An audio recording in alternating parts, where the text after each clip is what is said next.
And there's this greater debate of whether language learning is necessary moving forward as people bring in like, oh, like AI can do translation, like whatnot.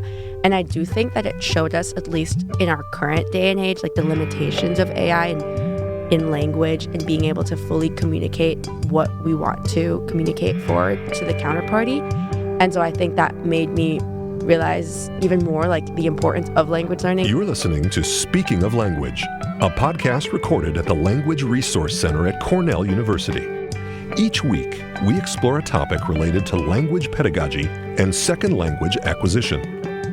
This week on Speaking of Language, we are joined by Grit Matthias Phelps, Amy Cheatle, and Emily Hong to discuss a German language project wherein upper-level students program chatbots to interact with introductory language learners.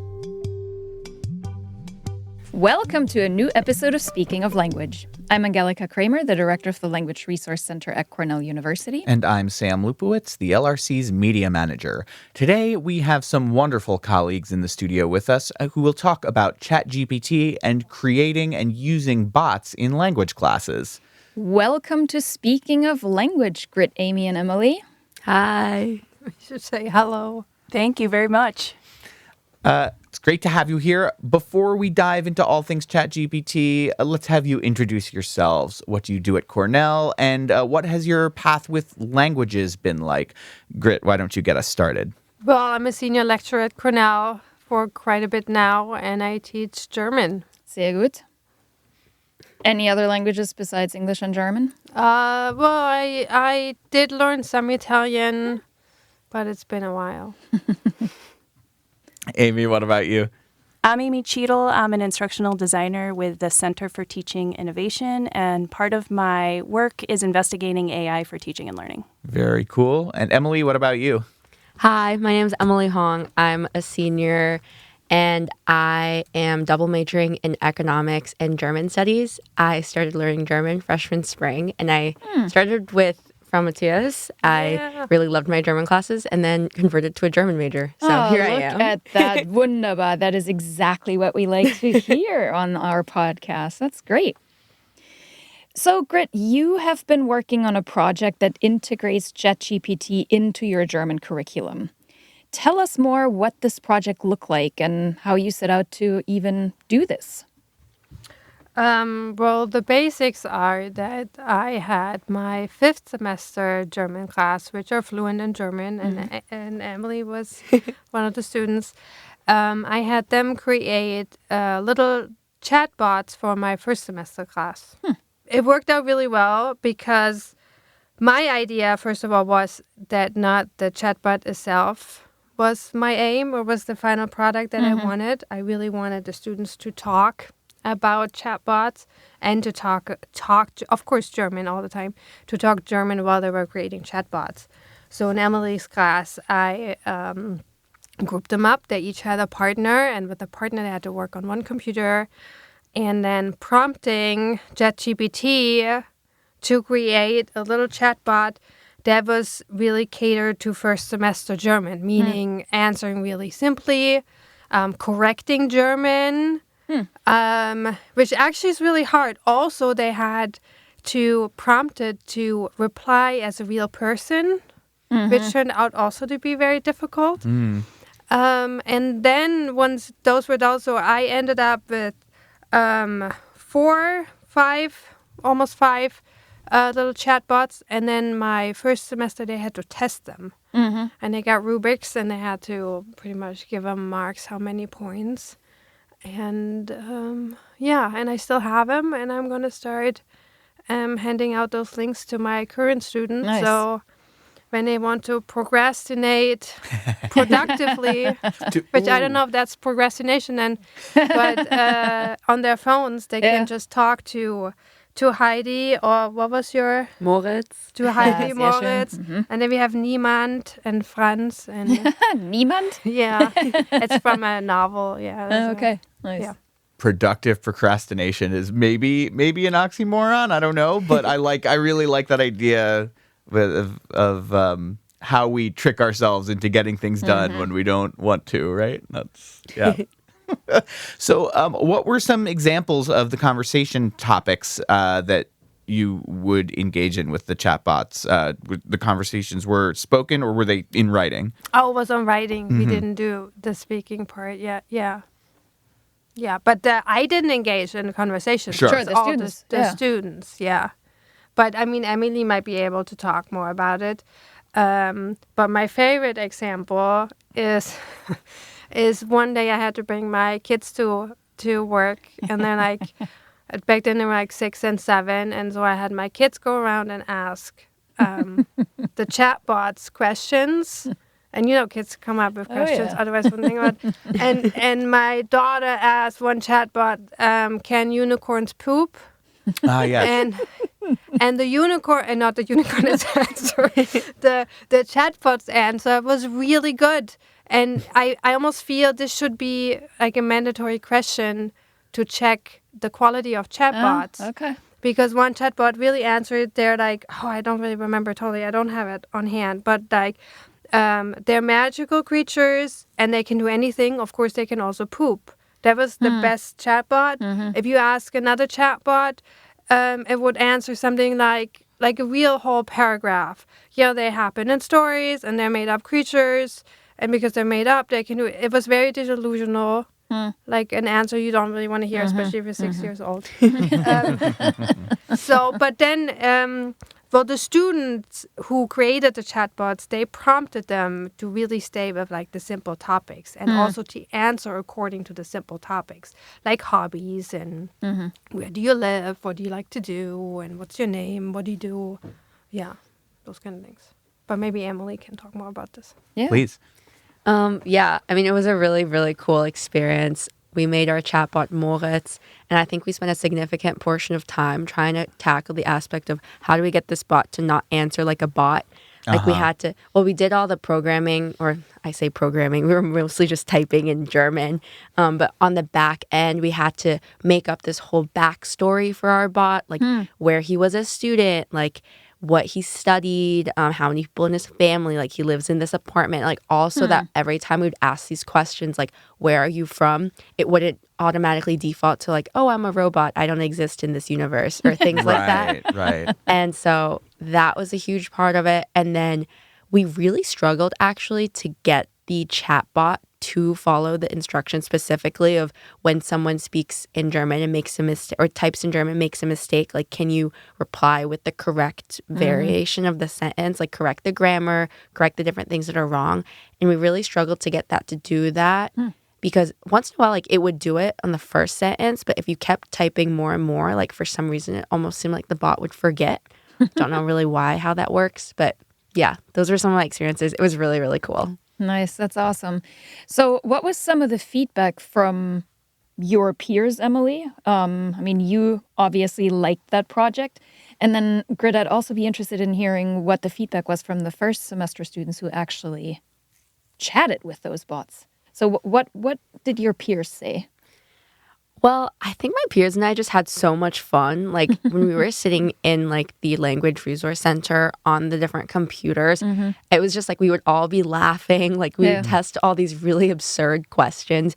And we had actually our bots come up with different features. Like eventually our bot Moritz we integrated like Dolly into it.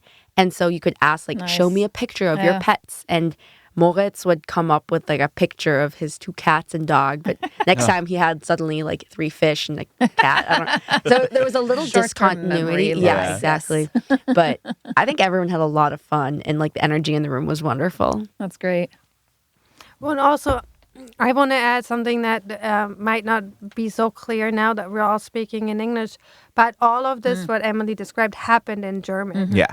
So then their partner first, they had to come up with a whole concept of what kind of person their chatbot was supposed to be. Right. And then program it. And also the programming, you can tell ChatGPT, I want to do it in German. So all the prompting was done in German. And then, of course, the testing was done in German. So it's like I don't know, a triple win if you want. And then they created a product for like another class, really. Yeah.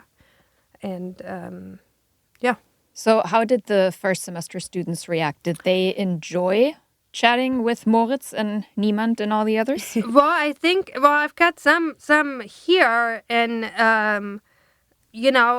the comments are all over the place, but it's like very easy to understand. And I think there's one chatbot that not just integrated images but also emoticons, which I guess might get annoying after a while. But it's a really little And then so they had categories that they had to test, right? So the category was like answers like a human being, and then also is understandable, like answer simply. Which I think was also really hard to get, to not get a whole paragraph if you just ask one question. And then if they improve the mistakes and if it's fun. Was not super serious categories, but it was kind of also, especially I think the first category was fairly important because then the first semester students really had to come up with trick questions to figure out do they answer like it. Nice, because we found out there's one trick. If you ask them for their phone number, they would say they don't have a phone number because they're not a human being. Like there are certain things where you can, even though when you ask where do you live, and they'll say, "Oh, where does Moritz live?" I don't know. Moritz has a specific street address. I can't remember off the top of my head. Smart. But he had a real one. Yeah. But like what city? Berlin, probably. Or maybe, Berlin. Yeah, probably. So that's an easy question. But Sure. then actually to come up and try out really different questions, and also, I think it might also be interesting for first semester to have to deliberately type something wrong, because how else do you check if what you typed will be corrected? That you don't assume everything I type is correct, which is really dangerous too, I think. And so. Like some of the comments here, like good conversation, amazingly incredible, and then it was a fun bot, but it didn't correct my mistakes and gave a little too much information at once. So they really did test those. And, I don't know if I should say this, but there might be some chatbots I might not pass on the information to my students because they didn't turn out as good. But sure, it's also interesting to see that there really is it's not like let me take 5 minutes and I create a little language learning chatbot. It's really not that easy, and the quality is vastly different. Yeah, the more time you put in, the more you get out. Yeah, seems to make sense. Yeah, Grit's experiment was really like way far ahead of what many instructors at Cornell are doing. So remember, like this was this fall 2023 that you did this? I think it was last semester. Last but we did it spring. like last minute. Like we had like a couple weeks to set it up or something. Yeah, it happened super quickly. It did. It happened before chatbots were free to develop in OpenAI. And it really was like pushing this kind of digital literacy and just an understanding of the way technologies are kind of built for students too, right? So they're learning like all these German skills, but they're also learning like how are technologies built? How does the world kind of fold into the tools that we make? And I thought that was super, super awesome. Fascinating. Well, so this project was funded by a microgrant from Cornell's Center for Teaching Innovation. Amy, could you tell us more about your role in this project and the work CTI does related to AI and bots? Sure. The Center for Teaching Innovation provides microgrants to faculty who are kind of, they want to try something out. They might not have the budget for it. It's kind of a fringe case. It's experimental. It's something that can fail, right? It doesn't have to be successful. And it's just a way to kind of move teaching and learning on the campus forward. That reminded me from what Amy said, that, of course, the 5th semester class that I taught last semester all centered around digital, like with a question mark, or digital versus analog. Yep. And so, of course, since now it seems so old and long ago, but ChatGPT was like a more or less new thing that we had to talk about it, and AI and what's the role of AI. And having that practical little experience was also a good base for like reflection and discussion about do we need AI? Does it make sense to have it in language teaching or teaching at all. And then I required the students to write a portfolio text reflecting on AI, that experience, but also AI in general. And there were some very interesting critical texts or insights I got from students, which I think was also you're not really pushed to really think about it if you don't deal with it, if you don't engage with it. Yeah, exactly. Absolutely. Yeah. So what then do you see as the benefits of AI and maybe chatbots in particular for language education? Oh, that's a good question. I'm always very, maybe by genetic predisposition or I don't know, you're German too. It's like with the mother milk, we'll drink it. Yeah. I'm very critical with a lot of things, especially new things, also technology nowadays, because what I've seen in language teaching is back in the day when Twitter was new, that often it was incorporated in language teaching just for the sake of it, just for the sake of incorporating something new. Yeah. But to me, it's not the AI itself. It's more like using it as a tool to increase language production, or more like more like material instead of having it replace like the language component. Right. If that makes sense. Yeah, absolutely. Emily, do you have thoughts on that? Like, what do you see as the benefits for technology AI, specifically for learning a language and utilizing it? Yeah, I think our experience building the chatbot really pushed us to understand kind of like the basal mechanisms of language, like being on the back end, like having to figure out like how do we get the chatbots to say certain things, not say certain things, like, and that was a very good like language learning experience in building that AI side. I also think, like, I remember in class we watched this one video of like a live AI translator device where like one person spoke in one language and it would auto output another language in communication with another. And there's this greater debate of whether language learning is necessary moving forward as people bring in like, oh, like AI can do translation, like whatnot. And I do think that it showed us, at least in our current day and age, like the limitations of AI and in language and being able to fully communicate what we want to communicate forward to the counterparty. And so I think that made me realize even more like the importance of language learning if you want to capture like the deeper like cultural aspects, your personal insights and whatnot in communicating with another person. And that AI, at least right now, is not quite capable of that yet. Amy, what are other limitations or challenges you see? Well, one of my fears and concerns is that we come to a future where things are very flat, right? Like to your point, AI is really a great generalizer. And so these rich experiences that we have as human beings, we risk reducing them to sameness, like a franchise strip mall approach to life. And that's one of my concerns. I think what you said about it being flat and all, I think there's a big... I've seen a few presentations about AI in language teaching now, and because it's like the hype that's been going around the last year.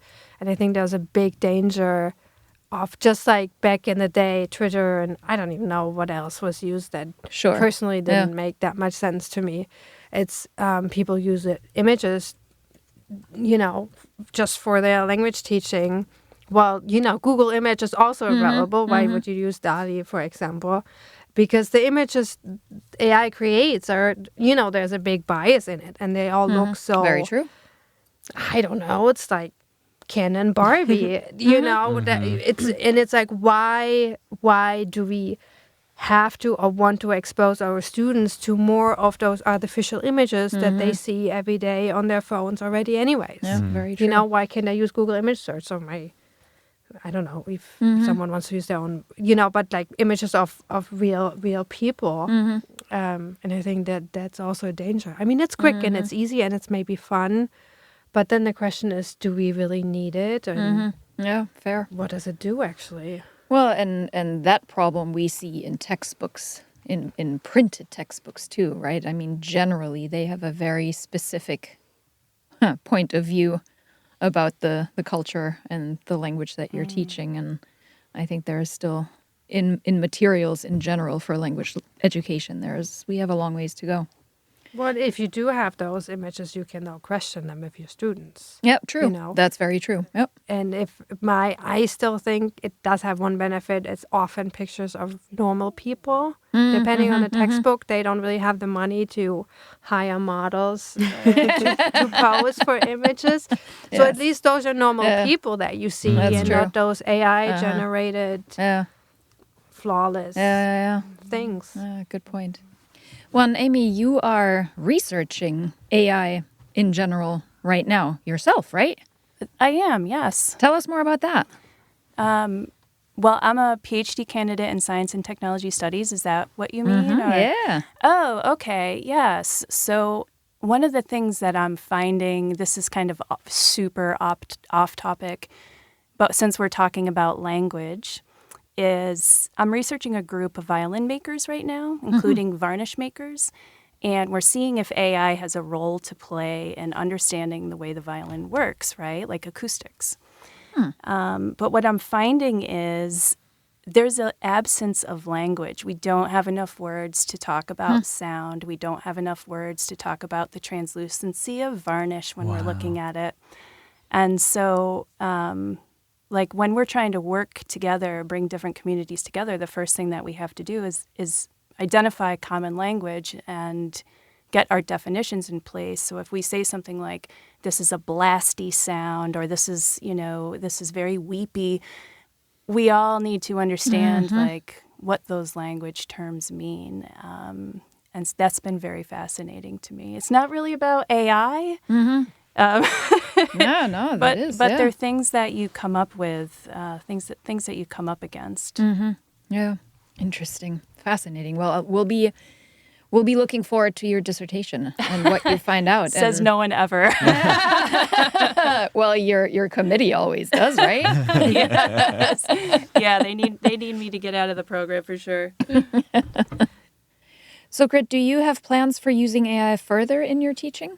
Well, right now I'm gonna just offer those links to current students I have for Sam, what did I call it? Productive procrastination. Yes. And then probably next semester when I have another fifth semester, because I feel the language level needs to be on that, or the language needs to be on that level in order to give the prompts and also check for correctness. But maybe I'll have them create, that sounds like I'm using my, well, I kind of am, but have them create chatbots for more advanced classes instead of first semester, do like second or third. Yeah. So eventually I have a big library of I like it. Yeah, no, that's chatbots awesome. created by my students for my students. Yeah, perfect. I know it's free. Yeah. I mean, it's, you give in your login and they probably collect your data. So it's not really free. But we don't have to go through all that work that Amy. Yeah. So absolutely. I don't know gladly, but I'm very glad. I'm very glad. Yeah, I was super excited that she did all that work with getting the logins for my students and all. Yeah. Well, and maybe play around with the spoken version too. Yeah, right? that would be interesting. I wonder though. I'm very curious when it comes to accent and pronunciation, because all the dialect, there's so much variety in German already. Oh, absolutely. Yeah. So what's wrong and what's not? I'm very curious of how that will work. Yeah. Yeah, and the last time I tested this, and this was months ago, this was like in the beginning of this calendar year, I asked ChatGPT to talk to me in German and tell me about the affordances of using ChatGPT for language teaching. And it kept saying, when it was talking about AI, KI, it didn't say KI, but it said Ki. Yeah, you have your answer, right? Yeah, exactly. Yeah. And kind of like what you were describing, Emily, about your bot being, or maybe forgetting things. It even within one sentence, the same word was pronounced differently. And it seems like that is something basic that shouldn't happen. Yeah. But that was eons ago in the universe of AI, so who knows? Moves fast, which brings us to our next question, which is what is always on our minds when we talk to folks about artificial intelligence.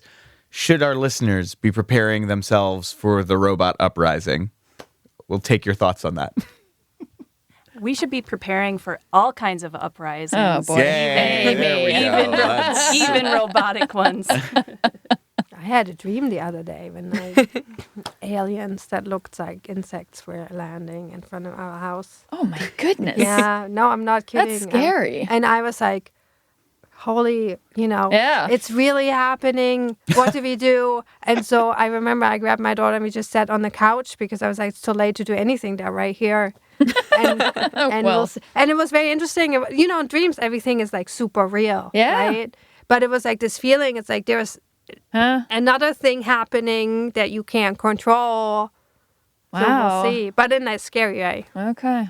So I don't know. I guess I'm just going to sit on the couch. Just watch it all unfold. Yeah. Emily, do you have any thoughts on that? I'm really mulling over this one. I think there's an aspect of an AI revolution that requires us as individuals to let it happen. I think it won't happen by itself.